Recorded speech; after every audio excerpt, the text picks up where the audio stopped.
Welcome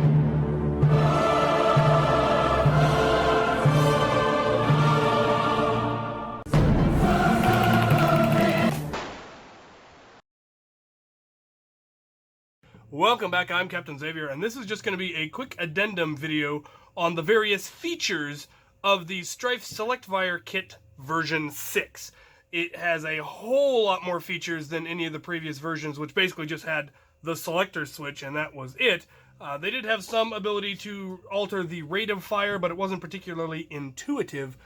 They have fixed all of those issues in this newest version, which is very advanced. I have found it to be a touch finicky as a result of all of the advanced features, but it is still really, really cool, and I haven't been disgruntled by having to try to remember how things work and figure all that out. So, all right, let's talk features, and this thing has a lot of them.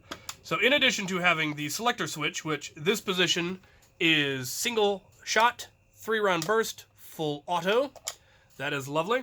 There is then also the display here and a push button, or at least I originally thought this was a push button. It is actually more than that. It is a push button and 4-directional hat switch, which controls a total of 7 features, even though there are only 5 directions, but we will get into that. The final switch is actually the mag release, which is also the on switch. So you hold down the mag release and it turns the system on, and it currently is set to not detect magazines, so it just goes to 0. The ammo counter in this blaster counts up rather than counting down, so it doesn't care what size blaster or what size magazine you put in it. It just counts up until it's empty, and then it informs you that it's empty, and you put in a new magazine.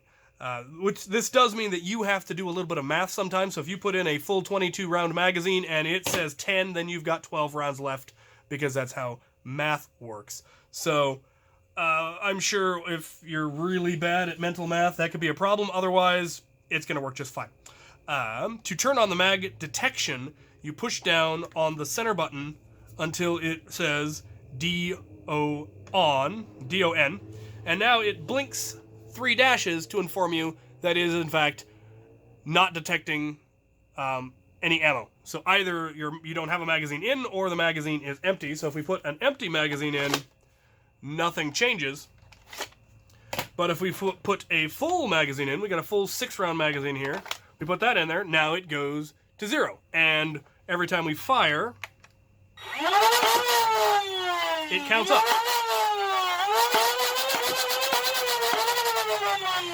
And then once it's out, it goes back to blinking.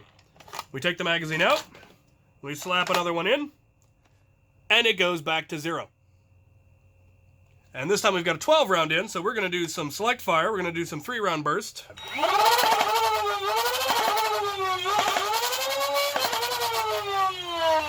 And now it's out of ammo again, and we change it out.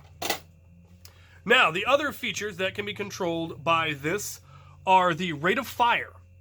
So, to control the rate of fire, you push the button to the left and hold it.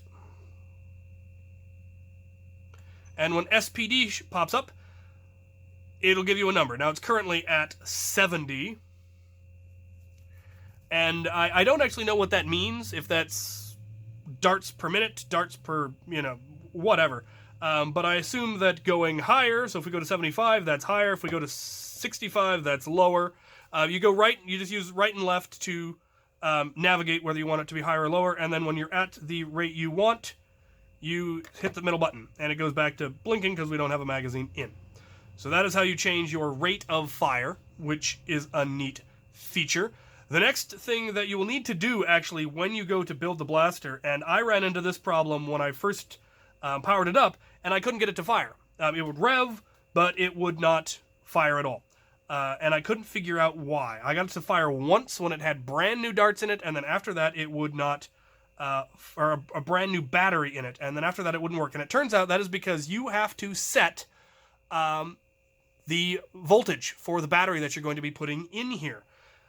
And to do that, you push the switch to the right and hold it down until it says BAT, or, well, it tries to say BAT.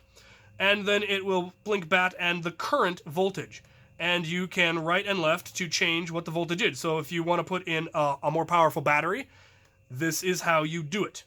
You can take 11.4, 11.2, 15.2, 5.6, 7.6, 8.4, and those are all the battery options. So it can do 2S, 3S, all the way up to a 4S, or 2, 3, or 4 IFRs or IMRs.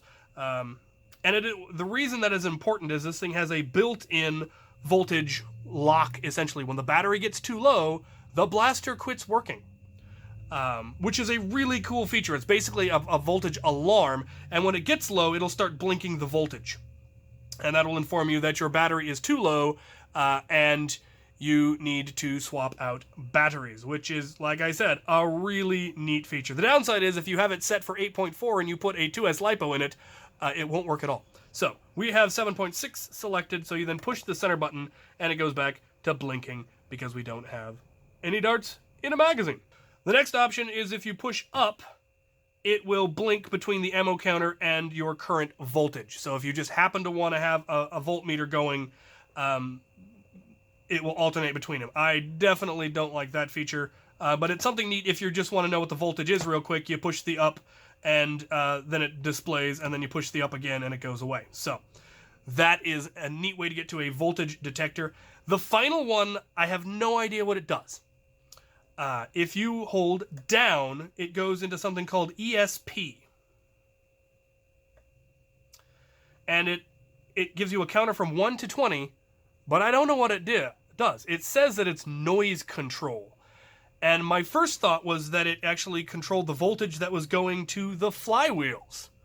But I tried it on a whole bunch of different settings and never got it to do anything different. So I'm not entirely sure what it does. So I'm going to leave it alone. A short push down turns it on, and a short push down turns it back off again. But like I said, it doesn't seem to do anything. Now, here is another interesting feature, which is that when you have dart detection turned on, the blaster will not do anything if you don't have a full magazine in place. So it, like I said, it acts as a lock, essentially. So it very thoroughly informs you that you're out of ammunition because it will not even rev. If you hold down the center button and turn that feature off, so it just shows the counter, now it will fire even though it will rev, and it will fire even though there's no darts in there. And so the ammo counter is, of course, inaccurate. You turn it back on again and it will blink. And now if you put a dart in, it will detect the darts. So that is all of the features. The ones you really definitely need to know are holding it to the right to adjust the battery, holding it down to turn on or off the dart detection, and pushing up to display the current voltage. So those are all the really cool features that this blaster comes with. You then hold down the mag release to turn it back off. And that is how this blaster works. And those are just some really, really cool features. Now, that does mean that it is a lot more probably finicky. There are a lot more things to fail, a lot more things to go wrong. But they have gone to a lot of trouble to make this a very robust design, what with using MOSFETs to actually trigger the big motors, having fuses in there, and just a lot of options. And I think this is a really cool build, and I'm gonna go shoot it some more.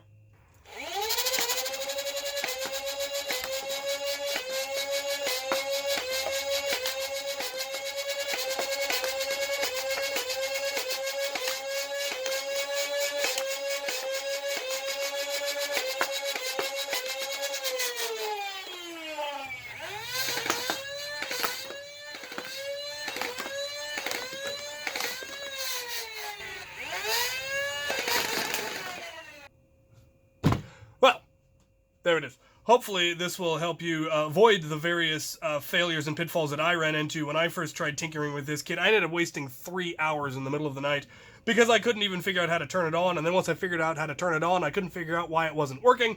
and once I got a hold of the manual, it became clear. So hopefully this will help all of you. My thanks again to Valour for providing me with the English version of the instructions, and all of the people that helped make this build at all possible. Lytake, NF Strike, FoamBlast, Out of Darts, all of them. So there you have it. Hope this was helpful, and thank you guys for watching.